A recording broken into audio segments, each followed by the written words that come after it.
எல்லாருக்கும் வணக்கம். இன்றைக்கு சூப்பரான ஒரு கலர் உண்டு. ஒரேஞ்சில் டார்க் ப்ளூ. எத்தனை பேருக்கு இந்த கலர் பிடிக்குமோ எனக்கு தெரியல. எனக்கு நல்லாவே பிடிச்சிருந்தது. இந்த சாரியை சாரி முழுவதையும் முதல்ல அயன் பண்ணணும். எங்கேயுமே ஒரு மடிப்பு இல்லாமல் கசங்கள் இல்லாமல் நல்லா அயன் பண்ணிட்டு, இப்போ நான் எடுக்கிறது முன்பக்கம் செருவுற ப்ளீட் எடுத்துக்கொண்டிருக்கேன். அது நிறைய ப்ளீட் வர மாதிரி நான் எடுத்திருக்கேன். இன்னொன்று இந்த ப்ளீட் அவ்வளவு நிறைய வந்திருக்குதுன்னு சொன்னால் அந்த சாரி கட்ட போகிறவும் சரியான மெல்லிஸாக இருப்பா, அவ்வளவா உடம்பாக இருக்காது. அப்போ அவைக்கு நிறைய ப்ளீட் வரும். என்ன மாதிரி ஆக்களுக்கு நிறைய ப்ளீட் வராது. நான் எப்பயுமே நான் என்ன செய்வேன்டா, உள்ளுக்குள்ளே எக்ஸ்ட்ராவாக ஒரு துணியை மூட்டி கொள்ளுவேன், அதாவது ஜாயின் பண்ணி கொள்ளுவேன்.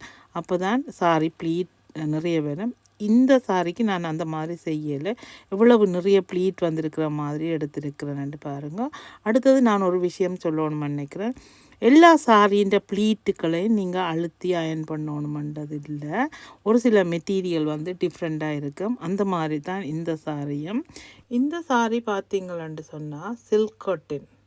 அப்போ இந்த சாரியை நாங்கள் அப்படி கையால் அழுத்தி தேய்ச்சி விட்டாலே அந்த மடிப்புகளெல்லாம் அழகாக அப்படியே நிற்கும். அதை தான் நான் இப்போ செய்து கொண்டிருக்கேன். இதை நான் உங்களுக்கு வடிவாக காட்டுறேன்னு பாருங்க, எப்படி எடுத்திருக்கிறேன்னு சொல்லி. ஒவ்வொரு ப்ளீட்டுக்கு இடையிலேயும் கையை கொடுத்து அழுத்தி நல்லா தேய்ச்சி விட்டோம்னு சொன்னாலே ப்ளீட் அப்படியே அழகாக நிற்கும். மேல் பக்கத்தை ப்ளீட்டை மட்டும்தான் நான் அப்படியே இறுக்கி அழுத்தி தேய்ச்சி விட போகிறேன். கீழ்ப்பக்க ப்ளீட்டை உள்பக்கமாக இருக்கிற மடிப்பை மட்டும்தான் தேய்ச்சி விட போகிறேன். அப்போ இது பார்த்திங்களா ஒரு அழகாக அப்படியே அயன் பண்ணின மாதிரி, அயன் பண்ணாத மாதிரி இருக்கும். இப்போ பாருங்க, மேல் பக்க ப்ளீட் நான் கையால் அழுத்தி இருக்கிறேன். அயன் பாக்ஸ் வச்சு அழுத்தி அயன் பண்ணல. இந்த மாதிரி தேய்ச்சி விட்டாலே இந்த சாரி அப்படி நிற்கும். ஒரு சில சாரிகளை உங்களுக்கு கையில் எடுத்து பார்க்கும்போதே தெரியும் இந்த சாரி நிற்கும் நிற்காதுன்றதை நீங்கள் புரிஞ்சு கொண்டு அதுக்கேற்ற மாதிரி செய்யலாம்.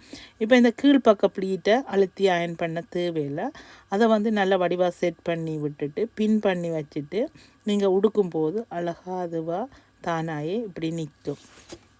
இப்போ நான் முன்பக்கம் முழுவதும், அதாவது செருவுற பக்கம் அந்த ப்ளீட் அழகாக செட் பண்ணி எடுத்து விட்டுட்டேன் பாருங்கள். இவ்வளவு அந்த ஒவ்வொரு மேலே எந்த அளவுக்கு பிடிச்சமோ அதே மாதிரி கீழ்ப்பக்கமும் அதே அளவுக்கு எடுத்து செட் பண்ணி பின் பண்ணி வச்சுருக்கிறேன்.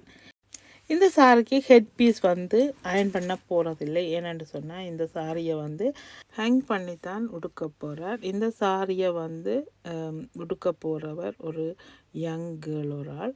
இந்த சாரி எல்லா வயசினரும் கட்டக்கூடிய ஒரு சாரி. எல்லா ஃபங்க்ஷனுக்கும்